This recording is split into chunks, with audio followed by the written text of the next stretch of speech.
श्री शिवाय नमस्तेवम हर हर महादेव। तीसरे दिन की कथा देव महादेव शिव महापड़ कथा जो जलगांव महाराष्ट्र में चल रही है। तीसरे दिन की कथा पूर्ण हो चुकी है।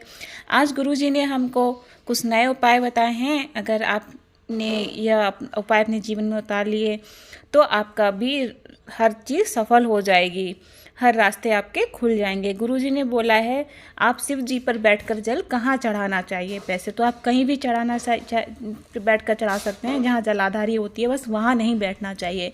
अगर कोई आपकी विशेष कामना है, अगर जो पूर्ण नहीं हो रही है, विशेष परिस्थिति है, तो आपको हमेशा उत्तर दिशा में बैठकर जल चढ़ाना चाहिए, जिसमें आपका मुख दक्षिण की ओर होना चाहिए। उत्तर दिशा कहाँ होती है? जिधर जलाधारी का जल बहता हुआ जाता है वो उत्तर दिशा की ओर बहता हुआ जाता है, तो उधर की साइड आपका मुख होना चाहिए और दक्षिण में बैठकर आपको जल चढ़ाना चाहिए, जिससे हमारी जो भी परेशानी होती है, उत्तर दिशा में जब जल बहता जाता है तो हमारा रास्ता खुलता चला जाता है। परेशानियों का परेशानियां सभी समाप्त होनी चालू हो जाती हैं। जो भी परेशानी जहाँ से भी आती है तो सब उनका अंत होना शुरू हो जाता है। उत्तर दिशा में चढ़ाया जो जल जाता है तो जीवन की सार्थकता सिद्ध करता है। और गुरुजी ने बोला है जैसे घर में जो भी शिवलिंग है, जो घर में हम जो छोटे छोटे जो घर में शिवलिंग रखते हैं, तो जब हम उनका रोज़ थाली में या जिसमें भी आप उनका अब रोज़ उनको स्नान करते हैं, उसका जल आप जहाँ जिस वृक्ष में भी डाल रहे हैं, आप इस तुलसी में नहीं डालना है आपको शिव जी का जल।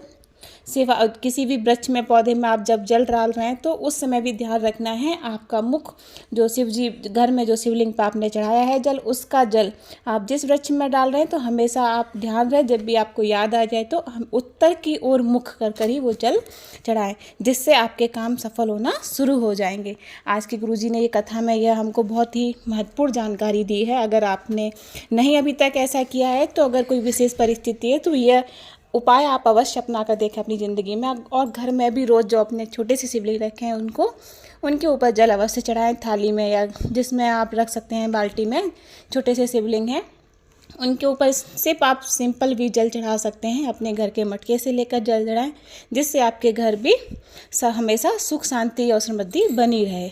आज गुरुजी ने बोला है, पहले भी बता चुके हैं अपनी कथाओं में, जो लोग सूर्य पर रोज़ जल चढ़ाते हैं उनके घर से रोग समाप्त हो जाता है, उनके शरीर के रोग, जो कि सूर्य पर जल चढ़ाने से रोगों का समापन होता है।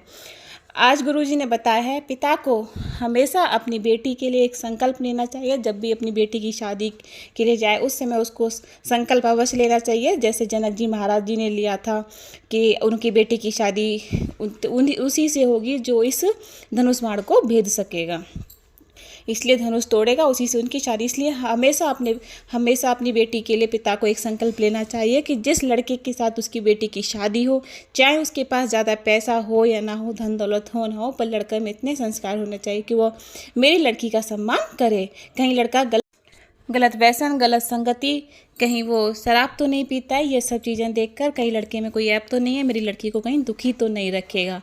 इस प्रकार से उसको संकल्प लेकर अपनी बेटी की शादी करनी चाहिए। और गुरुजी ने बताया है, अगर वो गुरुजी ने अपनी पिछली कथा में बताया है, अगर पूजन करते समय आपको इन 3 चीज़ों का अगर दर्शन हो जाता है तो समझ लेना आपकी पूजा स्वीकार कर ली है भगवान ने।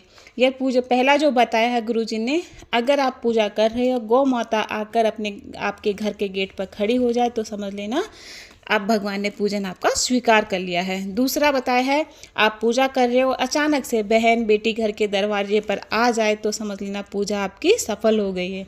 तीसरा है, संत गुरुजन निष्कपट भाव से जो भक्त ऐसा आ जाए, आपके गेट पर आ जाए, बाहर दरवाजे पे, जो मांगे ना, सिर्फ भगवान से भजन में लीन हो, सीताराम कह रहा है या हर हर महादेव कह रहा है और चला गया, तो समझ लेना संतजन के, गुरुजन के, ब्राह्मण के घर के पर आने से दर्शन हो जाए तो समझ लेना पूजन आपका स्वीकार हो गया है। गुरुजी ने ये कुछ अच्छी जानकारियाँ दी हैं। और हमेशा जब भी आप शिव जी पर जल चढ़ाएं तो उत्तर दिशा में बैठकर चढ़ाएं।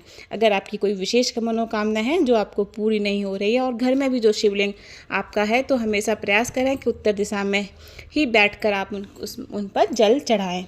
और उनका जो जल है चढ़ा हुआ आप किसी भी वृक्ष या पौधे में डाल रहे हैं तो उस समय भी आपका मुख उत्तर दिशा की ओर ही होना चाहिए। ये गुरुजी ने बहुत ही महत्वपूर्ण जानकारी दी है। धन्यवाद। हर हर महादेव। मेरा ये वीडियो आपको कैसा लगा कृपया कमेंट में हर हर महादेव अवश्य लिखें और मेरा चैनल सब्सक्राइब करें।